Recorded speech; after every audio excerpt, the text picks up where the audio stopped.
Hello, everybody, and welcome back to the Amazing Race Rewind podcast, the podcast where we rewind back in time to watch the earliest seasons of The Amazing Race for the first time. My name is Andrew. And I'm Jill.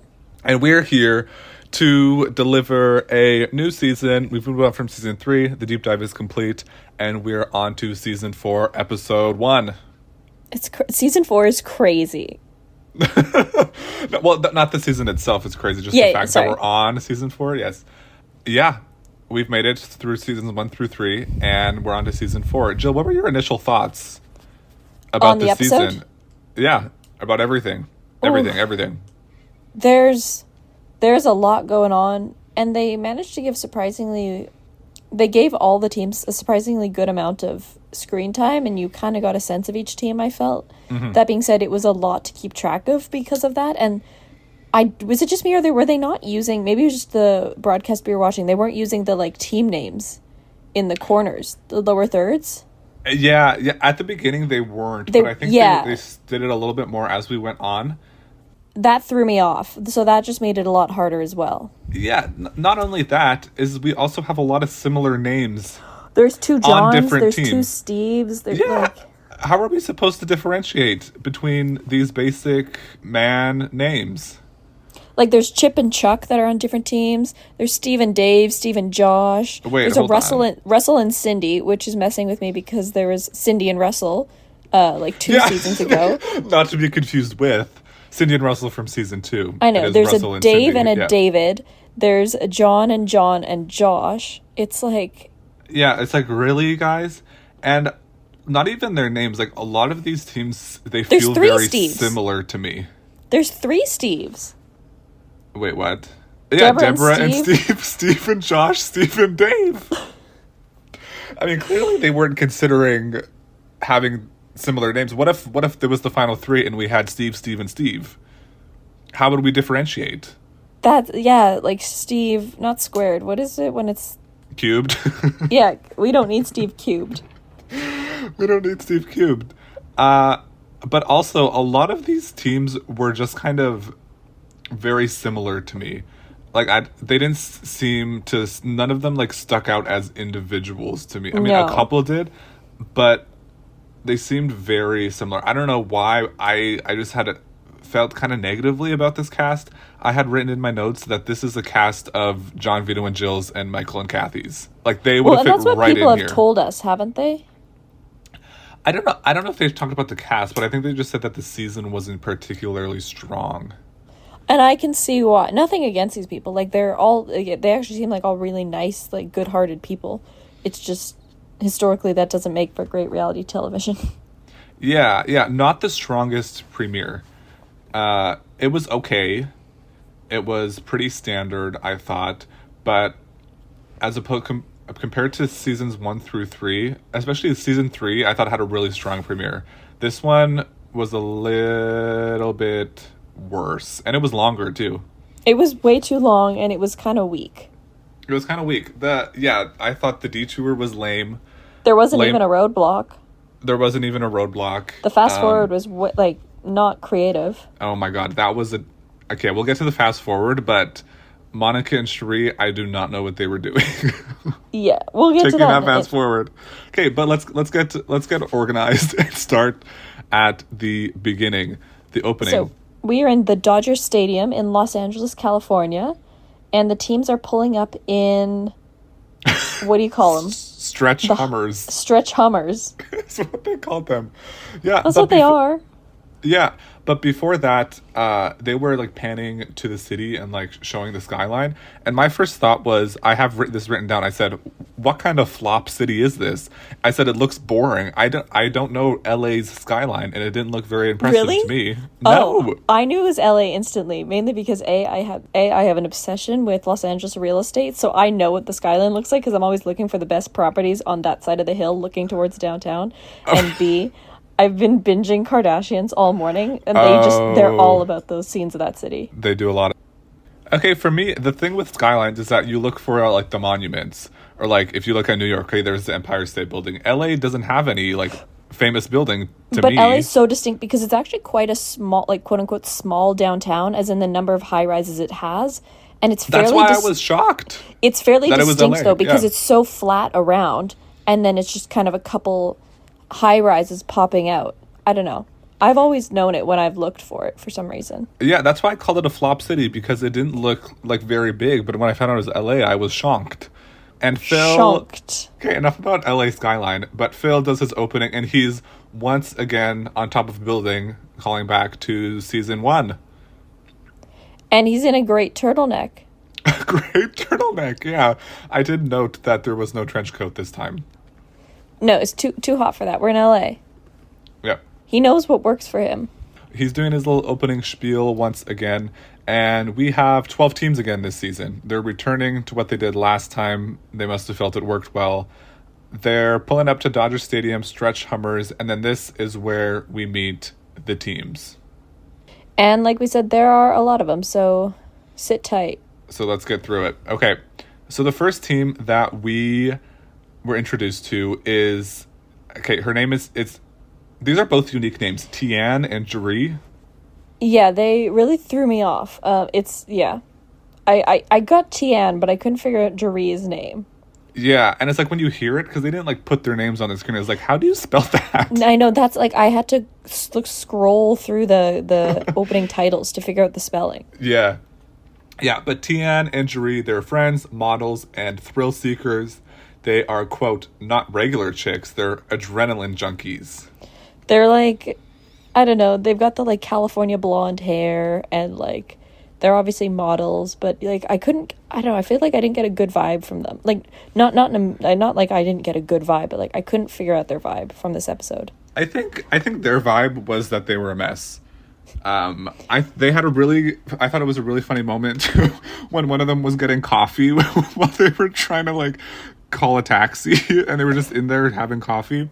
Also, they were just kind of like screwed from the bat, because like their taxi broke, or not their taxi. Like we'll get into this later, but like right from the beginning, it was like bad luck. That was really baffling. I didn't understand what was going on there. Tian and Jeree, I thought they were fun. I thought they were a standout team, to be honest, from this entertainment value. Yeah, they have some entertainment value. Up next, Steve and Dave are friends and air traffic controllers. And I just have to, isn't that one of like the hardest jobs in the world? Or like, yeah, it's because it pays very well, and it's like supposed to be. I mean, I would imagine. I understand why, but like, you can't just be anyone to do that. Like, you need to be quite. Yeah. And you know what? They get an alliance out of their job, because another team, who was it? Steve and Josh, wanted to align with them. Because of their job. Because of their job, and because they felt that would be helpful for them to be in airport. So they have a quote here. They said they're a couple, this is their quote, couple of old, fat, middle-aged kind of guys. And immediately my thought was Ken and Gerard, but less funny. They just don't have the humor. They're also not trying for it either. It's not like they're trying to be funny. No. Not in a bad way. Just like that they're not pulling that playing that shtick, not pulling the shtick. No, not at all. Okay, anything else on Steve and Dave before we move on? Not really. Like I said, all these teams get a decent amount of screen time, but they were just, they seemed cool. Yeah. Had a little bit of a rough leg and some knee problems. A rough leg, physically. Yes, once again. That's what we said about Shoal and Dwayne when one of them, like, what did they do to their knee? The driver ran over his foot. Oh, right, yeah. Okay. Next up is Riken and Chip, who are a married couple. Again, Riken, his name, I was, how do you they spell said that? it, and I went, what? Because Chip is easy. What did you just say to me? I really don't have anything on them. They weren't, they got a decent amount of screen time, and didn't they have an alliance with someone? Did they? There were a lot of alliances. There were so many, yeah. Something I noticed about this season is that people are making alliances right off the bat. Like, this is unlike anything we've ever seen before. Yeah. But no, Riken and Chip, they seem nice. They seem chill, the two of them. I didn't get a great, just I like again. how that's your default. It's like, they seem nice. Well, they do. Like, they seem just like nice, regular people. Yeah. There's like nothing stood out. Like, they weren't rude to anyone, or they weren't like super loud or abrasive. They were just like a nice, calm, They're just chill. Yeah, they were fine. Okay, next up, Millie and Chuck. Okay, this was interesting because their tagline was, and they even put this in the lower thirds, dating for 12 years and virgins. But no. Okay, can I just add, dating for 12 years, and then they immediately follow that up with, and he's scared of commitment. Yeah. They're waiting for marriage. He's scared of commitment. They're in crisis, they said. But I'm just like, how can you be scared of commitment when you've been committed to somebody for 12 years? I guess it's just taking that final step is really difficult for him, I suppose. Yeah, I don't know. They were actually quite a strong team. They were quite, especially Millie. She was really strong. She's a go-getter type person, She was giving Jill, and not you. The other Jill. That's so mean. I didn't mean it like that. That's so mean. It was the way you said, and not you. As in Jill Vito. Jill Vito, yeah. Yeah. But they really drove home. They loved the fact that they were virgins for some reason. Like, they just thought that was like something so interesting that they had to put it in their lower third. Millie and Chuck, virgins.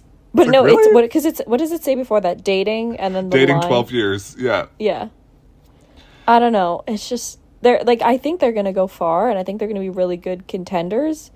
And I definitely saw more of Millie because she was kind of like, there was one specific scene I remember. She was like just running ahead of everyone, and she's like dragging herself through the snow to like grab onto the clue box. So yeah, no, she was great. But that seems like a very like early 2000s reality TV thing for them to like make such a big deal out of someone being a virgin. You know what I mean? I mean, I can't say I've watched enough yet. Like, oh, okay, I haven't seen like what do they pull this shtick in Survivor? Yeah, I think they definitely did that in Survivor. Okay. I was watching season 1 of Survivor recently, and they did that with Dirk. If anybody's familiar with season 1 of Survivor, yeah, that was a big part of his storyline for whatever reason. Okay, Millie and Chuck. I think concluded. They're strong contenders. I will say that. Yeah, I think so too. Strong contenders. Steve and Josh. This was a little bit of an interesting pair. They're a corrections officer and son, and apparently they've had a little bit of a troubled past with each other. Like, they didn't have the best relationship. But now they're fine? Yeah. I don't know. I'm going to be honest, I didn't get a strong impression from them. Like, they weren't memorable to me. No, Steve has never traveled out of the country and says, quote, traveling will be a huge disadvantage for me. You don't say. That's the whole race. You don't say. It's like, what do you mean traveling will be a huge... Like, what other disadvantages? Like, that's the biggest disadvantage there is. But, anyway. I mean, they survived the first leg, spoiler alert. That's true. So, moving on to a team with a very confusing name, because if you remember Cindy and Russell, please meet Russell and Cindy. This sounds like a spoof or something. Like, this is a joke that they would make. It's not Cindy and Russell, it's Russell and Cindy. No, and they're close friends.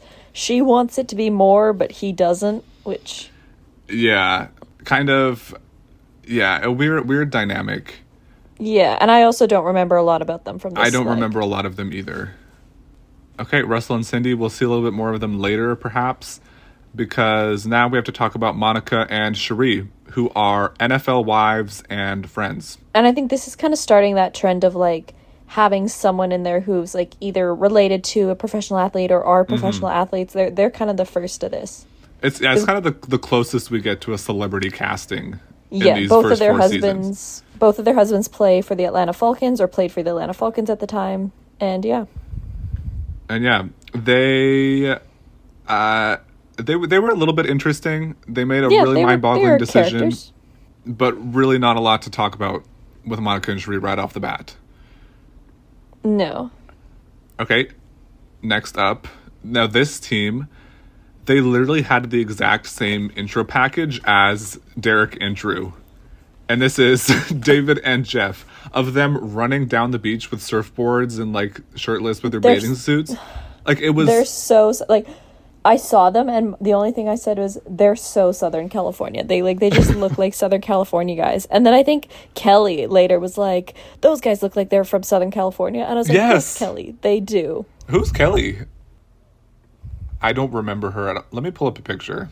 Really? I loved Kelly and John. Okay, hold on. We'll get to them in a minute. Okay, I recognize her, but you're going to have to remind me of what she did. But it's not about it's not about Kelly right now. Right now it's about David and Jeff. Bachelors and best friends. Yeah.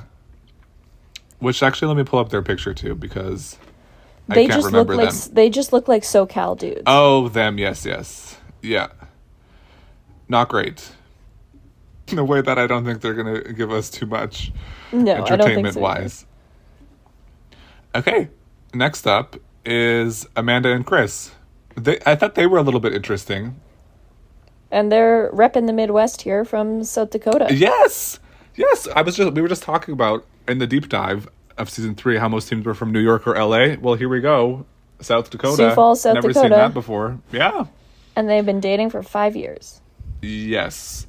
Yeah, and they're gonna go back and forth a little bit this episode and give some of the classic Amazing Race couple fighting here, but they ended up doing well.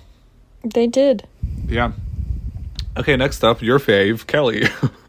Kelly and John, they are recently engaged, and they just seem like quirky and fun and fairly lighthearted, and just like they're gonna do moderately well.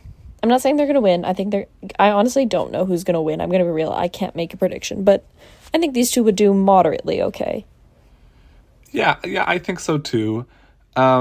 The thing is, I really can't tell the difference between Russell and Cindy, Kelly and John, Amanda and Chris. Same. They're all the same to me.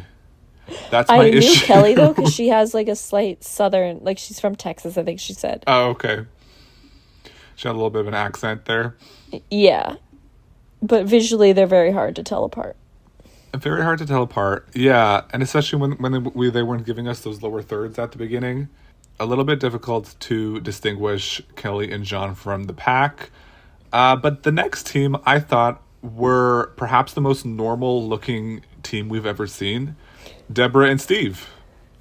They are married parents, and in their own words, they are fat, 40, and fun. And what is with this fat thing? Why is everybody saying that? Like, I feel like all of the teams because it's 2003. Yeah, it's like, this isn't The Biggest Loser. It's 2003, Andrew. I guess, yeah, people. But if you thought, what was the name of that team? The fun was over. No. I have more to say about Deborah and Steve. If you thought that, what's the team? Who I said that they are your neighbors, they are your... Hope and Norm. If you thought Hope and Norm were average people and most like normal, Deborah and Steve take it to a whole nother level. These are legitimately average people. I see Deborah and Steve every single day of my life outside. And they're just so nice and sweet. They're supportive to each other. They are kind. Yeah, and this is the type of team that you would never see get cast today. Exactly. And even, honestly, I don't even know how they got cast to begin with. Like, they were too normal. They don't have any shtick. They're just, like, normal, they didn't have any people. shtick. And they loved each other. They had a great relationship. And that's it. Following up with actual circus clowns, John and Al. Okay, this was a little bit ham-fisted to me. A little what, sorry? Ham-fisted. They were like shoving it down my throat a little bit too much. I didn't find them entertaining. I didn't find them funny. They're gonna be Gary and Dave for you. They're gonna be Gary and Dave for me. It's like they're supposed to be a funny team, and they did do something that I thought was a little bit comical, but it wasn't really. They weren't doing it for me, John and Al, unfortunately. How about you? I mean, I think it's a nice shtick, actually. I don't mind, like, we certainly have, I've never seen a clown on the race before, so I think that'll be fun. Okay, you know what? It is something new, and they are high energy. Exactly. One of them says, I don't know if it was John or Al, says that he gets shot out of a cannon 10 to 12 times per week.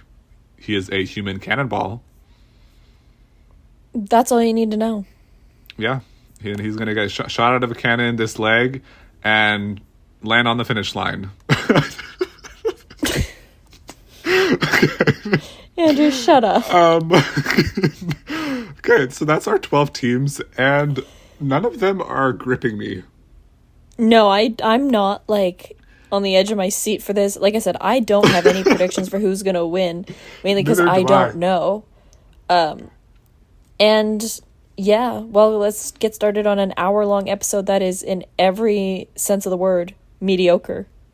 Yeah, it was mediocre. But I just had one more note here about the cast. I said, where are the freaks? Let's get some crazy people in here. I guess you could argue Tian and Jeree are a little bit freaky. Unhinged? Not freaky. That's not a good word to use. Unhinged, like A just little kind bit of unhinged. Yeah. like quirky. I think they might be my team to watch. Not as far as being good at the race, but as far as me liking them. Are you kidding? What? I was like, get them off my screen. Really? I can't stand them. Okay, no, this is good because this is probably the first time we've disagreed on something. But I just think that they were really entertaining and just a huge mess. Entertaining and a huge mess, yes. However, not my favorite team, not my winner pick. Okay. Like every time they were on the screen, I was like, oh, like go away. I thought they were great. I don't know. I don't know if I thought they were great, but I liked them. Anyway. Okay. So not for Jill, Tian, and Jeree. But what team was for you? If you had to choose one, that was your favorite. I liked Kelly and John. Kelly and John. And I don't know, I liked kind of those three we couldn't tell apart, like Kelly and John, Amanda and Chris, and like whoever the other one was. Like they had great personality. I just didn't know who it was all the time. You didn't know who it was. Yeah. Okay. Interesting. So that concludes our initial cast assessment, and now we'll head back over to Dodger Stadium, where Phil is explaining the format as we dramatically panned through the teams. Yes. So the race begins, and They run a whole 20 meters to get their bags on Dodgers Field, Stadium, whatever. And then they have to drive. They have to self-drive. They have to self-drive to the airport. I like making the teams do this because I think it shows us their dynamics and like navigation skills right off the bat, and the way that people like choose to drive. Like the driving scenes in the premiere are always very aggressive. You get you're right. You do get a really good sense of the personality right off the bat by doing a drive scene right then. Yes, yeah, I do appreciate that. And okay, so and they're going to the airport to go to Milan, Italy, starting in Europe this time. Milano, and they can only reserve on 3 particular flights, which it seems like they do that early on in the season when there are more teams, but they like kind of give the teams more freedom as the season progresses. Yeah, and I do like. Flights. I was thinking about this as we were watching, and I do like this off the bat because it also kind of gives you a very distinct, like, at least in my head, mental grouping of the teams and their abilities. You know. Mm-hmm. Yeah. So the 3 flights, though, there is a Swiss Army. No, not Swiss Army. Swiss Army. Swiss Airlines flight that is the first to depart, or there's 2 actually that depart at the same time: a Swiss Airlines and a Lufthansa. Our favorite. But the Swiss airline, yes, we love Lufthansa, but the Swiss Airlines gets in maybe I think 40 minutes earlier than the Lufthansa. Yeah. And then there is a KLM which gets in slightly later. Yes. Teams are speeding out of the parking lot, and then we cut to the intro sequence. And at this point, when we cut to the intro sequence, I was feeling like a hater. I was like, really? You can't give me one team? Yeah, I fear this is going to be pulling teeth for us. Yeah, you know what? I still liked the episode, but at this point, I was filling the room with negative energy. It was exuding from my skin, and it wasn't it's like we said, it wasn't a bad episode. It was just very mediocre. Very mediocre. Okay, so we go back, and there's some really dramatic, like, screeching and drifting sounds of the teams driving. And this is where we see Tian and Jeree struggling to make it into their vehicle, with their trunk seemingly not being able to close. Yeah. I was very confused by this. something about the trunk lock wouldn't work, and all the other teams have left, and they're still in this parking lot, and one of them is gonna like sit in the back and hold it closed, and I don't know if that doesn't work, and then they're trying to figure it out, and they end up calling for a replacement vehicle, which at this point there have been guidelines set down about that, which means it will be brought to them, but they're not given any time credits for the time lost of waiting for the replacement vehicle. Yes, and Phil lets us know that in a little voiceover. But yeah, that's really shocking that the trunk wouldn't close. Like, that's such a bizarre thing to happen. I've had that on cars before, though, and it's Really? It's complicated. If you use the like on the keys, you know how there's a button to open the trunk from the keys? If you use that, the locking mechanism for the trunk gets stuck and you can't close it. It'll just bounce back open. But if you open the trunk from within the car, then it's fine. Oh. Well, maybe you should have just told that to Tian and Jeree. Okay, so your car trunk not being able to close is more likely than you think. So beware of that. Kelly is stressing John out from the get-go. I don't know who's driving this scenario, but I just have a quote here saying, "Don't speed," and the other one going, "Oh." I don't know what that was Kelly about. and John just have such good energy to me. I'm loving them. Okay, you know what? I didn't pick up on that, but I will keep that in mind for episode 2. I'll be looking at Kelly and John. Maybe you and I are really going to disagree this season on our teams. But you know what? Something's got to be interesting this season. And it's going to be the end of our friendship. Yes. Fighting over freaking Tian and We Jeree can't do and this, Kelly Andrew. and John. Okay, Amanda. Okay, she drops about 5 F-bombs within 10 seconds. I've never heard anybody be bleeped so much in The Amazing Race. It's usually The Amazing Race is very subtle. Like usually they don't need to like bleep. They just cut the audio and you actually don't notice it sometimes. But it was noticeable. It was very noticeable, and these were like long bleeps. So it was like, get out of the beeping way, beep, blah, blah, oh my god, you beep. It was crazy. So I have to add to, like, so many people struggled with getting to the airport. Like, there were teams actually having to go into places. Like, Tian and Jeree had to go into, like, a gas station or something, at, like, a convenience store and ask, like, you never see this in, like, America. Like, when they're traveling in America. Where they're just like, where's the airport? And the guy just looks at them and goes, like, I've told you 3 times already. And they're like, well, we don't know. But I'm just, like, you know the city you're starting in. LAX is one of the biggest airports there is. Would you not, like, look on a map and kind of memorize at least where the airport is, like which major route it's on, so that you can maybe get there? And I would assume it's like all the signs are in English. I'm assuming it's not it's that Los Angeles difficult to find. But you know what? It's hard for some people. But back to Amanda and Chris. This was really our first impression of them, was Amanda being bleeped out for every second word. And Chris says, quote, Amanda can be conniving and somewhat evil. All right. Good to know. Thank you. Steve and Dave feel they have an advantage being air traffic controllers.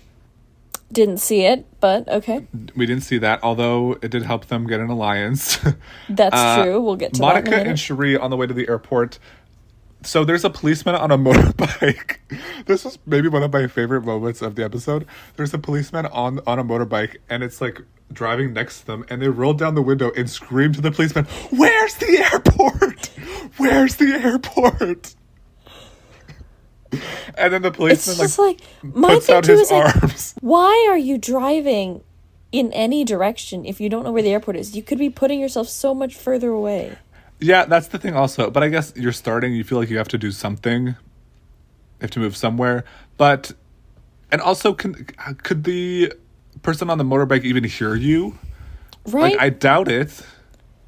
And all that traffic and the sound of the engines, but whatever. They do get the policeman to escort them to the airport. Not escort, but you know what I mean. Like, he leads the way. Yeah.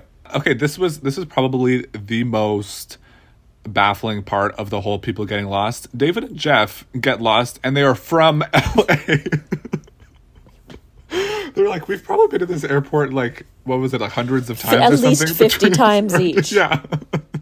And they got lost on the way. It's embarrassing, but I think it sums up their character pretty well. Yeah.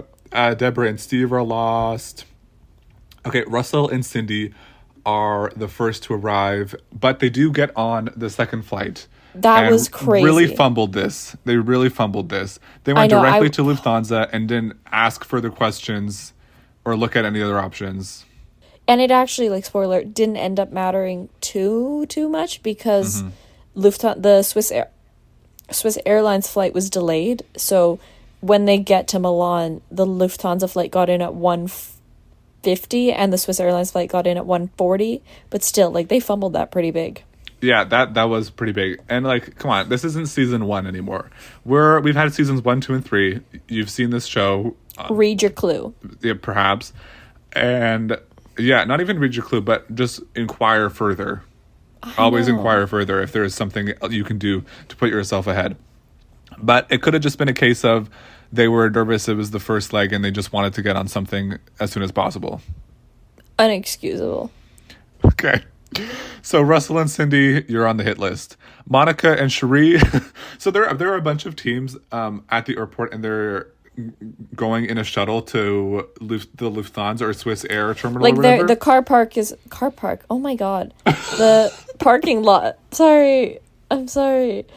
The parking lot is quite big, so I assume there's what are they call them? Park and fly shuttles, because Yeah. it's such a big parking lot. And a bunch of teams are on one already. And Monica and Cherie want to get on this shuttle that's going to bring them to the terminal as well. And the other teams are going, shut the door, no, John specifically, I think, one of the Johns is like, Yeah. shut the door, don't let them in. And Monica and Cherie are not having it. Yeah, Monica. Yeah, they get shut out of the shuttle, and it just drives off, leaving them there standing with their jaws on the floor, tail between their legs. They are mad. Yeah, that was a funny moment.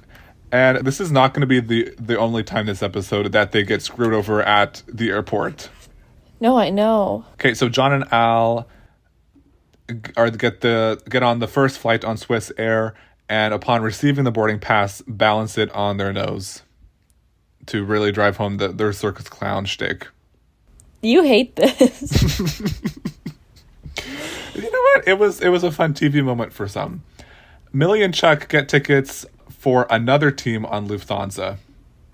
I don't remember. I remember the moment, but I honestly, like I said, having a bit of trouble telling some teams apart here. So, yeah, I don't remember which. That's why I didn't know who it was. I just said for another team because I don't know who they got tickets for. No, yeah, me as well. I have no clue. Okay. All right. Oh yeah, and then because of this, Riker, was that his name? Riken and Chip. Yeah. Riken and Chip don't make it on Lufthansa because Millie and Chuck bought tickets for two teams, so they have to go to Swiss Air, which turns out that Swiss Air is actually faster anyway, so it works out for them. They just fell into that. People are, they're so, it's, read your clues. Yeah, I don't know. That game racing on this season so far has been pretty weak. Yeah, gonna be honest. Okay, Kelly and John are on flight number 1 as well. Okay, and this is where we have the first big alliance of the season, I guess. In the airport line, so Steve and Josh are in line for Swiss Air, the flight that's leaving first. And behind them is Monica and Cherie. And behind Monica and Cherie are Steve and Dave. But there are only tickets for 2 teams left, but 3 teams in line. So it would be probably Steve and Josh and then Monica and Cherie because they're the first 2 in line. But However, no. Steve and Josh make an alliance with Steve and Dave because Steve and Dave are wearing air traffic controller hats. There's and too many of the same name. It's so hard. I know. If people are listening and they haven't seen this season, it's going to be difficult to follow along. But guys, I'm sorry. We're trying. Just from the fact that Steve and Dave were wearing air traffic controller hats, Josh says, "Oh, that could be an asset for us in the future, so we should make an alliance with them." And they buy tickets for them. So they get tickets for them, and Monica and Cherie are no longer. They have to get on another flight. And they're pissed. Yes. Okay, I just have written down David and Jeff at KLM. Tian and Jeree arrive at the airport, and they're a hot mess. I don't know why Yeah, I wrote that's that about right. or what exactly they were doing, but I just wrote they're a hot mess, and they do end up on the third flight. With And then KLM. it kills me because Phil is then reading out the teams that are on each flight, and 2 Steves and 2 of the Johns are on flight 1. Yeah, okay, here we go. Flight number 1, Steve and Josh, John and Al, Kelly and John, Steve and Dave. Okay, that's flight number 1. Flight number 2 is Amanda and Chris, Russell and Cindy, Millie and Chuck. Flight number 3 are David and Jeff, Riken and Chip, Tian and Jeree, and Deborah and Steve. At least all the Steves were not on the same flight. And Riken and Chip, who are on the last flight, proposed that all the teams on the last flight should make an alliance so that they can all try and survive, because at this point they're thinking one of us is going to be the one that's out. Which is an interesting move. I would not have done the same.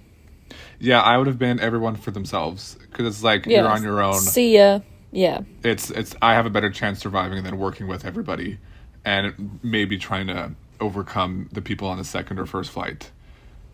Okay. Exactly. So we arrive in Milan, and I just want to broach this one thing. How did they get... There's a shot of the airplane in the air. How did they get that shot? Like an outside view of the airplane.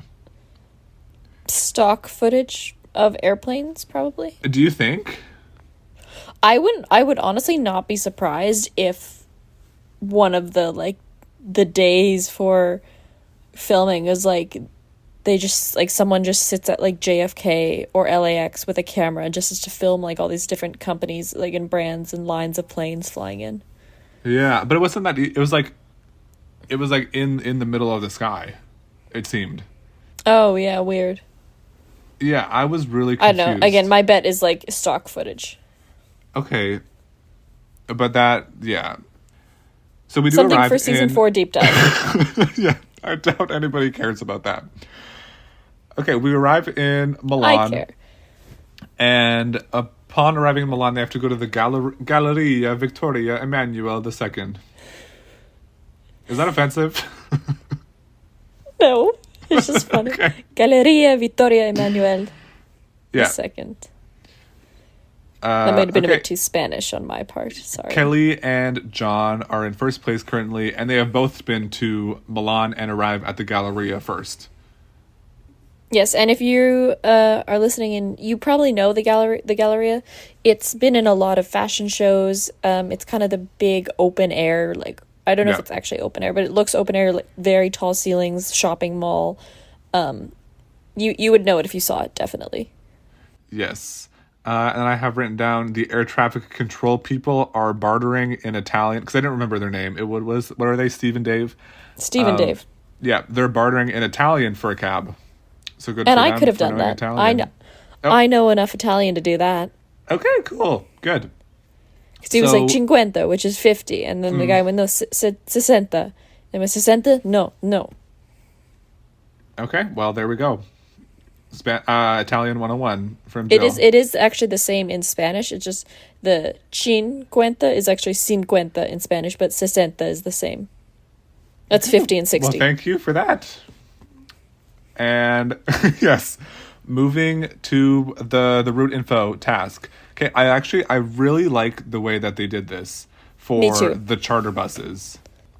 So there are 3 charter buses that will be leaving the next day, one at 2 a.m., one at 4 a.m., and one at 6 a.m. And instead of doing a sign-up sheet or kind of what they usually do, first come, first serve, yeah. They've hidden the tickets for these 3 buses in different spots around the public areas of the Galleria. The only catch is, once you've found a ticket, you can't exchange it. So even if you arrive there first and you find the 4 a.m. bus ticket instead of the 2 a.m., you can't exchange it. So that you're stuck on the 4 a.m. bus. Though I don't think this hinders too much.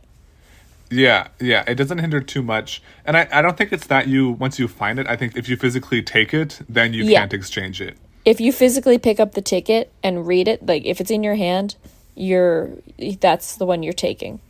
Yeah. So yeah, this was really, really good, because I think this was to kind of combat the little cohorting we had in season 2 for the first little bit. and to give some teams that were at the back a little bit more of a chance. But Kelly and John and Russell and Cindy, who were on the first flight, they get 2 4 a.m. bus tickets, which is the second round of buses, 2 hours behind the first one. Yes, so again, it keeps things interesting.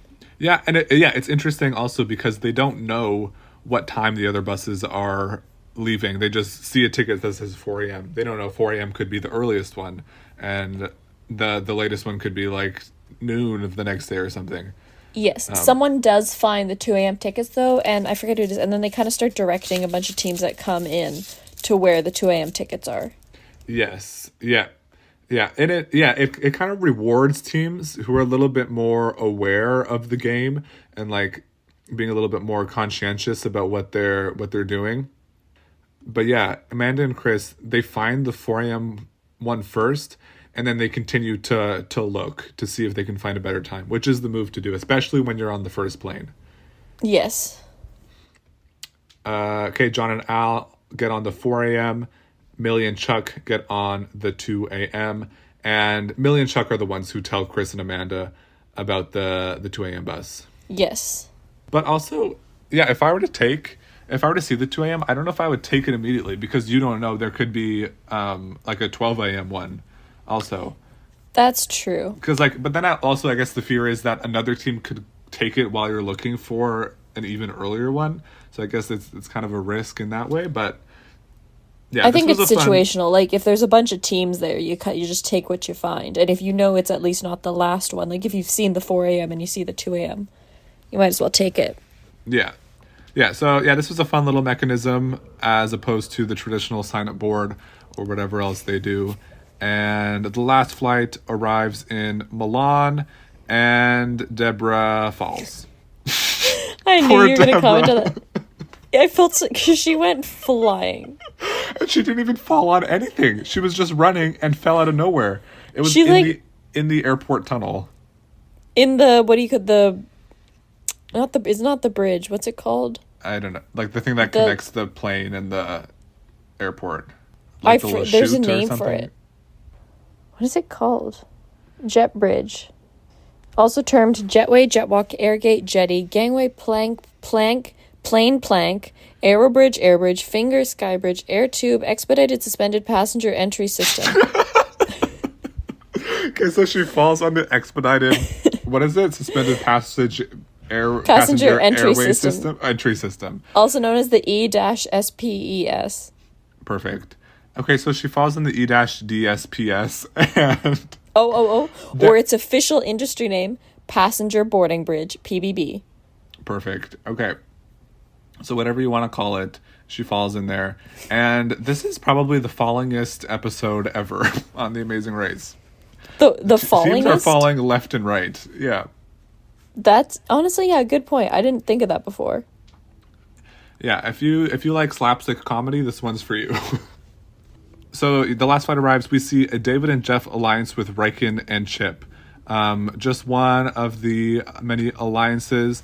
And this was interesting because Riken and Chip contemplate whether they want to disclose the fact that they are a gay couple to David and Jeff, because they fear that it may like hurt them. Yeah, so that's the other thing is no one knows that they're a married couple. Yeah. So that's kind of an interesting dynamic that we haven't seen before, and how that's kind of going to play out. I think it'll be pretty anticlimactic. I don't think it's going to amount to much. There's not going to be any drama. Like, when in The Amazing Race history have they ever... It's like, they try and set things up so much, and then nothing ever comes out of it. Yeah. So, yeah, I have written down here, Tian and Jeree kind of suck. They say we have the slowest taxi driver in the world when they're in the back of their taxi on the way to the Galleria. Yeah. Steve and Josh are on the first bus. Steve and Dave are on the first bus. Deborah and Steve on the last one. Monica and Cherie are the only team from the last plane that wasn't on the last bus. Thanks to Josh. because Josh was the one who screwed them earlier by helping the air traffic control people over Monica and Cherie.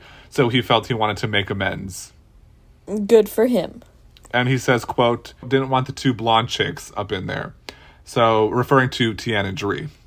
Yes. Yeah. So a couple people are not a fan of them off the bat for whatever reason. For whatever reason. Okay, so teams are chilling in Milan until their buses in the morning. They're kind of looking for hotels. And there's a little bit of drama here. I mean, well, not drama, I would say. Yeah, well, it's More really, of a fumble.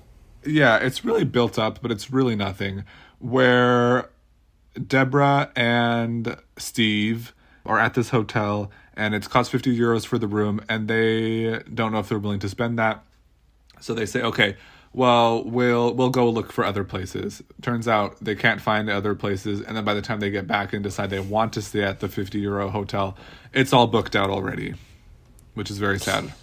Yeah, all the other teams are there. They have booked out the rooms, and thankfully, Riken and Chip graciously let them stay in their room. But Steve feels really bad about it. He feels like he's let Deborah down, and he's a little emotional, but she's trying to comfort him. Yeah, he felt bad for Deborah, and they share a cute little moment for that together in their hotel room. So a good little moment for them. Russell and Cindy ask the police if they can sleep on the bench. And Cindy wasn't very happy about this, apparently. Well, no, they asked, we're waiting for a bus, can we sit here? Oh. And, not disclose. And then Cindy's kind of like, or whoever asked was like, there's a big difference between, hey, can we sit here, and hey, can we pull out our sleeping bags and, like, sleep here? So that was a little spat. But we move on, and I think, you know what? I agree with the not, because, like, realistically, it's maybe 10 p.m.? So, like, you're going to get a hotel room for a couple of hours? I'd say if that was you and I, we would find, I guess it's Italy, though, so all their, places, their restaurants close at reasonable hours. Yeah. But I'd be like, we find a cafe or something, or a bar, and we go and we sit, and we have, like, a cappuccino, and we wait for our bus. But it depends if you're on the 2 a.m. bus or if you're on the 6 a.m. bus. I think that makes a difference. That's because, true. Yeah, and I also don't know what time they arrived or how long they were waiting for. Because I feel like for me it would just be about getting sleep in. That's true, but I'm also like, you don't know how long this. I guess that's it. Because like you could sleep on the bus, but you don't know how long the bus is going to be. You don't know how long the bus is and how great the sleeping conditions are going to be. And it's like the beginning of the race. You probably don't know about adrenaline, but okay, whatever. That's a little bit too in the weeds. Okay, bus 1 is leaving. Millie and Chuck, Amanda and Chris, Steve and Josh, Steve and Dave. They don't know where they're going. The bus is just taking them to random location X. Bus 2 at 4 a.m. is Russell and Cindy, Kelly and John, John and Al, Monica and Cherie. Bus 3, Deborah and Steve, Tian and Jeree. And there's also Jeree and Cherie. Okay. David and Jeff, Riken and Chip. There's 3 Steves, 2 Johns, a Jeree and a Cherie. What was the other one there's a David and a Dave. Yeah. There's a Chip and Chuck. All right, so the teams are headed to the Dolomite Mountains, in a town there. I don't know if I wrote this down correctly because I was just going off what Phil said, but I have written down Cortina d'Ampezzo. Cortina d'Ampezzo. Yeah, Cortina d'Ampezzo. And the first bus arrives, and we have a route info saying go on a ski lift on top of a mountain and take a small hike to their next clue, where they will find their detour. Yes, they have to go to Cinque Tori. Yeah. And then the stair lift and the mountain. And the Dolomites are... Oh, I would love to go see the Dolomites at one point, because this is definitely a COVID sort of online memory. But for some reason, when the pandemic started, I was always getting, like, YouTube videos or, like, the images of the Dolomites with the Lord of the Rings music over it, because they look very Lord of the Rings-esque. Okay. I don't know. So that's what I think of when I think of the Dolomites. Okay, well, they're there. And you got to see it on The Amazing Race too. 3, 4, 4. It's season 4. And the detour here is search or rescue. And nobody searches, right? Nobody searches. We're all rescuing, which and understandably so, because when you look at this task, it's like really so. Go through the search task, which I don't even know why I'm doing this because it amounts to nothing. They have to use a locator beacon to search a 160-acre snowfield for a signal 160 under snow. acre? I think that's what it said. Oh my god, it is 160 acre. Yes, right? That's crazy. So it's like, why would anybody do that? I'm not doing... Like, that's crazy. Yeah, to find a signal under snow. And they have to dig a key up for a snowmobile that they can drive to the next clue. And it's not scary, but it could take a while. So no one does that? No one does it. But you know what? I do appreciate... I will give it a little bit of praise, saying that I appreciated that it's more than just hike down the mountain. There's more steps involved. And we've evolved here from the season 1. Slowly version. but surely. Yeah. Okay, now to the rescue portion, the one that matters. So, essentially, there's a couple components to it. They're on, like, one of those wire bridges where there's, like, 4 wires strong, and they have to walk across one cavern on that, and then when they get to the other side, then they have to do a zip line, and then walk down the mountain. Ridiculously slow zip line at that. So bad. The way that they were... I mean, it was high, so it was probably, like, scary just from the sheer height factor of it, but they were going very slow. And that's it. And then they have to do a little hike to the... to wherever they're going next. But this was underwhelmingly less scary than past episode 1 detours. Because season 3 was skydiving. Past episode what? Episode 1 detours. Because the first detour is always a height challenge. Why, what's so funny? You said 1 detours, and I went, 1 detours? Oh, no, episode 1 detours. Because last season we had skydiving, which is infinitely more terrifying than this. What was season 2's heights challenge for the first leg? Season 1 was the, like, big season 1 was in Batoka Africa, George. Right? Batoka George. Yeah. Where did season 1 start? Season 1 started in... You mean season 2? Or season 2, yeah. Where did... They went to Brazil. They did hang gliding. But yes, but that was episode 2. That was episode 2. I'm looking. That was Gutsy Grannies. They're gonna dive down in the trees and die. Die. Oh no! It was rappelled down the rock edge or something. Okay, well I don't think it matters. All of that to say that this was less scary than past detours they've done in the first episode for heights challenges. Yes. And that is exemplified by everybody choosing the heights option here and nobody even hesitating. They didn't even try to make us think that there was drama associated with this. Yeah. It was like there was a couple, like at one point, who was it? This was plane 3, so it was the Tian and Jeree. Tian and Jeree, like, they were behind, I think, Deborah and Steve, and they were really mad that Deborah and Steve were taking a really long time. But, like, other than that, no one was freaking out about it. Yeah, that wasn't a heights thing. Just Deborah was maybe scared, and that's why she was going slow. But otherwise, no, not much drama with that one. Okay, Amanda and Chris complete this detour first, and they're told to go to the pit stop. They're supposed to take a grueling hike back to the chairlift to a hotel ski lodge, and Hotel La Jadira. And there's no roadblock. That's it. We had a full longer episode and we couldn't even fit a roadblock in there. But I know. Amanda and Chris do end up in first place. Oh wait, no, hold on. No, okay. Well, I think we'll get to that in a little bit. I think we should discuss the fast forward. Yes. So bus 2 arrives and Monica and Cherie pull up and they think, should we do the fast forward? No, you're in a good position. Yeah. You're not on the last bus. You have a 2-hour safety net on the other teams. Don't waste your fast forward now. And 'Cause spoiler also, alert for Monica and Sheree, they didn't even win the leg. You no, didn't even get a freaking vacation out of this. three You got teams fourth. got a vacation. 3 teams got a vacation to Hawaii, and they didn't. Yeah. So, despite this being a horrible idea, they They do go it. ahead and do the fast forward task, which they need to do a snowshoe hike to find the fast forward, which is on top of a hill. And it just doesn't look that bad. It looks Yeah. very underwhelming. Okay, so we see as Chris and Amanda are going to the pit stop, Chris does a season 3 reference and says, "Come on, Flo," to Amanda.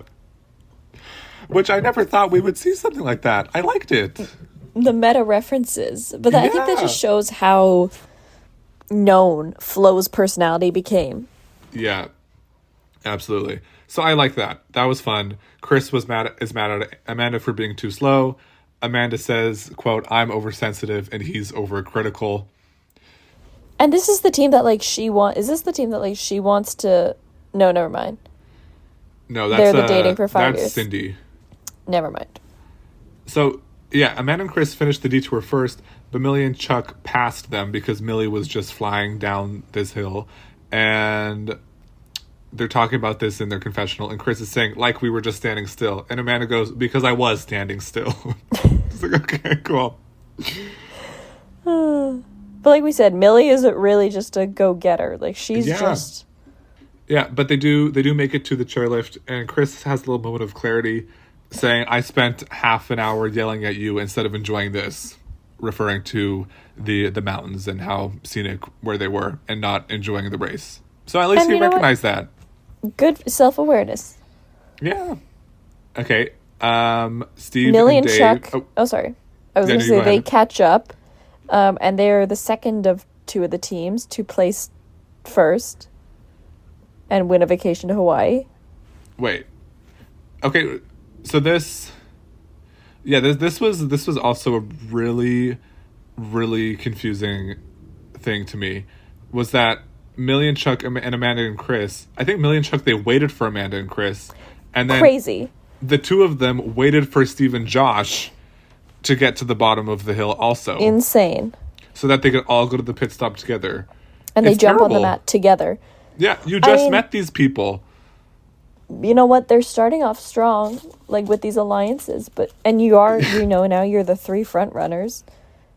But But who was to say that everybody would get the vacation or whatever? You know, I'm sure production was mad because now they have to dole out 6 vacations instead of 2. oh, it's a sponsored vacation. Come on, the company. Oh, I can guess so. pay- It's yeah, but still. No, that's So fair. we have a 3-way tie, For first. and I'm silent. And Cherie and Sheree and Monica mosey on over, completing their fast forward, and go to the pit stop. And congrats, you guys! You got 4th. You used your fast forward, and you're never gonna be able to For use that again, nothing. even if you really, really needed it badly. And you were probably gonna place 4th, 5th, 6th, or like around there anyway. So congrats to you guys for that. yeah, Worst use of a fast forward we've ever seen. I would agree. I would wholeheartedly agree. Okay, Steve and Dave, sorry, are really struggling in the snow. They kind of look like they've never walked in snow before. They're just kind of like shuffling very slowly, and Dave's knee gives out. And he's in quite a bit of pain. And they didn't realize how much of a climb down this mountain it was. Yeah. He's just kind of taking a beat, and I think Steve goes, "We're gonna have to call the real search and rescue for this one." Which and then is- they cut which to is commercial. Yeah, but they like cut to commercial. They didn't present it as a joke, I don't think, because they cut to commercial right after, as if they were gonna get like medically Airlifted. evacuated. Yeah. But Dave, he collects himself and does meander down this hill despite his knee. And they placed decently well. Yeah, and they have a good moment where they're just kind of saying that they're thankful to each other. And yeah, they saunter over to the pit stop, and Dave gives Phil a kiss. He is very happy to see Phil. Yeah. They said, quote, "We have our strengths, but we don't know what they are yet. We think it's being devious, but we learned we're persistent today." And you know what? Like, that is optimism if I've ever heard it. We have our strengths. But we don't know them. We don't know what they are yet, but we are going to find out. Yeah. They were... If they had been on the third bus, they would have been out for sure. Yeah, unfortunately. Yeah, so luckily for them, they were on the first, so they're fine here, and they end up in 5th. Bus 3 arrives, and they know that it's going to be... One of them is getting eliminated, and I was concerned for Deborah and Steve. Because, you know what? I was kind of enjoying Deborah and Steve. They were, like, as normal as they were silly and lighthearted. Yeah. Okay, and so we go to Tian and Jeree, who enter a restaurante to ask them to call a cab upon arriving. And the man, the owner, ostensibly, of the restaurant says, "Do you want a coffee?" And she goes, "Us? For free? Thank you." So Jeree goes into this restaurant, and she's putting sugar in her coffee and just like chatting and visiting with this man. And then meanwhile, Tian is outside. It's like, "The cab is here," and she doesn't even get to drink her coffee. It's so like, ugh. Okay, you know what? I love this. I thought this was great. I thought it was hilarious. Funny. It's funny. I'll give you that. I just I muted it for some parts of this. I'm like, are you serious here? I thought it was great. Just like, you're on the last bus, the lack of urgency. You're gonna go and sit in a restaurant and have a coffee with this man instead of trying to find a cab. No comment. Okay. So we go back to the pit stop where we see Kelly and John in 6th, and I don't know them. I liked them earlier on, and then their personality kind of faded at this point, but I really liked them at the beginning. Yeah, they did not make an impression on me at all. Okay, and John and Al appear, and this was their one moment that I liked. They just appear out of nowhere at the pit stop with red clown noses on. No you know comment. What? They know what their characters are. They know what the production wants from them. And good for them. And, okay, Russell and Cindy are in 8th. And okay, we go to the other teams who are going to the chairlift, and we get a cascading effect of falls where David and Jeff fall, Steve falls, and then Deborah falls for the second time this episode while they're running to the detour. It's quite comedic. And Tian and Jeree are currently in last. And you know what? I was hoping they were going to catch up. I really wanted them to stay there. Okay. And this is where we get the moment where Deborah's on the little wire beam, but it's only single file, so Tian and Jeree have to wait for her to finish before they could cross. And they're annoyed. And again, I was happy that they were in last place. Yeah. Okay, here we have a little blunder by David and Jeff where they see an Amazing Race flag in the distance. They've completed the detour, and they make their way over to the snowmobiles and assume that they just ride those down to the end without realizing that that's part of the other half of the detour. Yeah. And they realize that's not the case. The people working there are like, "No, you can't go on these." And they're like, "Okay." And they say that it's more grueling than a marathon. Which I think Hiking one of them this mountain. comments too. It's like, you're at an altitude of 6,000 feet. Yeah. Your oxygen is low. So it's, hills are one thing in the snow, but it's when you don't have all the oxygen you're used to, it's different. Yes. Okay, Steve says, "I just saw the girl and they're not, quote, hellaciously far away from us." Which I love that word. I love the word hellacious. I think it's a good one. Let's see how many times you use it this season. Jeree is very tired. She says, quote, "That's what 20 years of smoking does." Yeah, she's exhausted. She's having to stop and take a breath. Yeah. But Tian Yeah. is not having it. And she, rigs up this system where she's got like her belt like behind her as like a lead, and Jeree is just holding on to it like just basically a limp noodle walking well Tien runs to like basically pull her. She's pulling her like a sled dog. Okay, so Riken and Chip are in 9th. And I don't know, there's a lot of panting and heavy breathing in the last few minutes of this episode. Everyone's exhausted. People are running through the snow in the high altitude. Everyone's out of breath. Yeah. Okay, so it's down to Tien and Jeree, David and Jeff, and Deborah and Steve. Tien and Jeree get to the bottom of the hill, and they're just standing there, being like, I don't see a taxi or a bus. I'm just like, stand there, just like doe-eyed looking around. They're obviously not doers. Like, you and I would not be standing there. No, there's not a lot of urgency with Tien and Jeree. And that's why I was thinking, okay, I hope they're eliminated. I hope this is it. Yeah. But... Okay, we see David and Jeff arrive in 10th, and we go to the pit stop. The camera's focused on the stairs, and who do we see around the corner? Pause. Yeah. And I'm thinking, come on, Brenda and... Or not Brenda.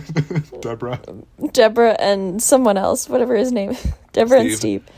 I'm thinking, come on, Deborah and Steve. Come on, Deborah and Steve. But... alas, it is Tien and Jeree rounding the corner, which I was not really surprised about. I felt that Deborah and Steve were done for. They're in 11th, and they don't celebrate at all. No, and it cuts quickly away from them to Deborah and Steve. Yes, who arrive to the pit stop to sad flute music and are eliminated. Yes. So, bye-bye, Deborah and Steve. Yeah, and we're down to 11 teams. Yeah, Steve ends off with a quote saying, "What's most important to me is Deborah, and that I get to spend every day with her for the rest of my life. And that's what really matters to me."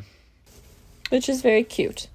So good for them. I'm sure they've lived great lives since then. But Deborah and Steve, not made for the Amazing Race. No. And we say farewell to the most normal team we've ever seen. And we go to next week. And what we see is that Kelly and John do some snow rafting, but minus the raft. They're still in Italy, and I think we're still kind of up in the Alps, so it'll be fun. Yeah, so there's some more stuff going on, and then I just have written down cool roadblock. I don't know what that means. We're going to find out. Okay, but in the meantime, you can give us a rating on Spotify or Apple Podcasts. Follow us on Instagram at Amazing Race Rewind. Email address is amazingracerewind@gmail.com if you'd like to send us a message. Yes, and we've started a Buy Me a Coffee page, but we're also going to be using it as kind of an updates platform. So you can follow, and I don't know if it's like a subscribe, but you can follow on there. And we'll make posts kind of as like a post notifications. So if you don't have those on with your regular streaming service, you can use that to kind of get notifications when we are uploading a new video. Or, I don't know, maybe we'll find something else to post on there chat about. Yeah, who knows? So the link is in the description of this podcast, and the name of the page is AR Rewind. Yes. If I'm not mistaken. So you know what? If you want to support us, go ahead. If not, go ahead. And we'll see you next time for episode 2 of season 4. Bye. Bye.